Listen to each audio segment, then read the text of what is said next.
Hey guys, what's up? Welcome back to GTA Menace. There are tons of heists, and today we're going to go over every heist in the GTA 6. Let's get into the video. The Fleeca Job. The Fleeca Job was the very first heist out of the GTA Online and is the only one that doesn't allow more than 2 players. The main objective is to steal bonds from a safety deposit box at a small branch of the Fleeca Bank in Banham Canyon. It costs $11,500 to set up the heist and requires a fairly minimal amount of prep work compared to most of the other heists. One of the players will be tasked with driving the getaway vehicle and controlling the bank's patrons once the bank heist is underway. The other must drill into the safety deposit box and to secure the bonds as quickly as possible. Upon landing in the box, both players will receive a 3-star wanted level and must meet up with Lester's getaway guy to escape the cops. The Prison Break. The Prison Break heist requires a crew of 4 and will cost $40,000 to set up. To initiate the heist, players must speak with Lester, who will introduce them to a mysterious Agent 14. He will then ask them to help break a former military researcher out of jail and deliver him to safety. Before freeing the researcher, players must obtain a number of vehicles as well as getting hold of the prison transport schedule. They'll need to then take out several targets. Once everything's ready, the crew has to break the researcher out of prison and take him to an airfield.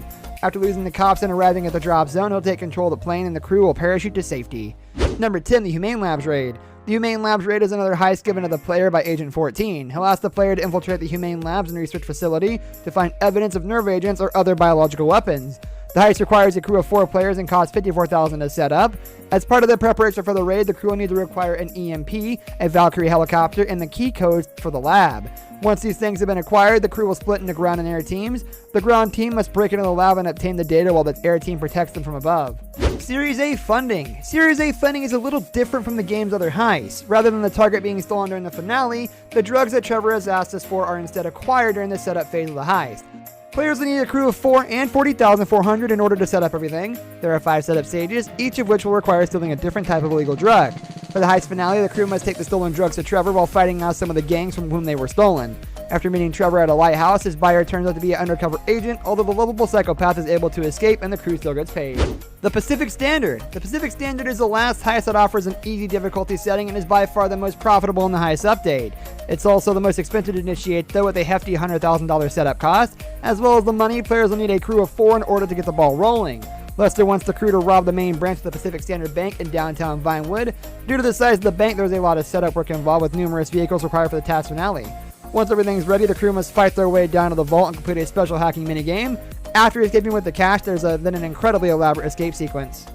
The Data Breaches. The Doomsday Heist consists of 3 acts, each of which functions as a mini-heist. Players are able to tackle them using crews of between 2 and 4 people, and this will determine the final cut that each player receives. The first few are given by the crew by Avon, who is an associate of Lester's. The Data Breaches serves as the first act and is a setup cost of $65,000.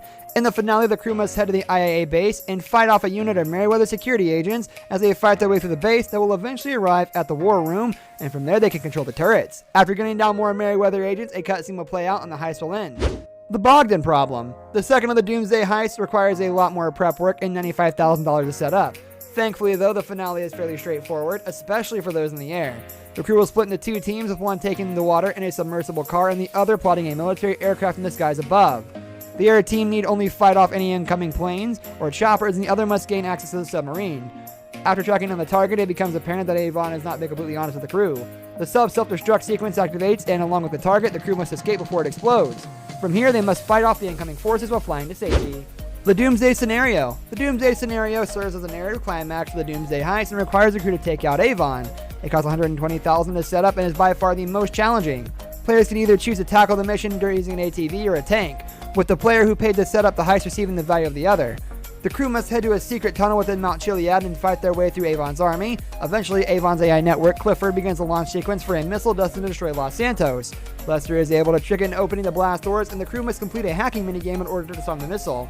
The crew must then disable Clifford and take out Avon before regrouping at the Galileo Observatory, which shares a striking resemblance to the Griffith Observatory. The Diamond Casino Heist. The Diamond Casino Heist offers by far the biggest payout of all the game's heists, but just how big is dependent on what the target is a vault. Perhaps surprisingly, cash is the worst of the 4 possibilities, but it's still a great way to earn money. The minimum number of players needed for the heist is 2, although most choose to take a full crew of 4 to guarantee success. I personally do not because I like money. It will cost $25,000 to set up the heist, and there are 3 different approaches to completing it. The silent and sneaky approach is the least disruptive, but requires players to be incredibly stealthy. Should players alert the guards at any point, reaching the vault will be incredibly difficult. As such, it requires a strong crew. This brings us to the end of our video. I hope you enjoyed it. Hit like if you did, and don't forget to subscribe to our channel so you don't miss out on any of our videos in the future. Also watch the 2 videos that are on your screen because I'm sure you'll love them. With that, I'll see you in the next video.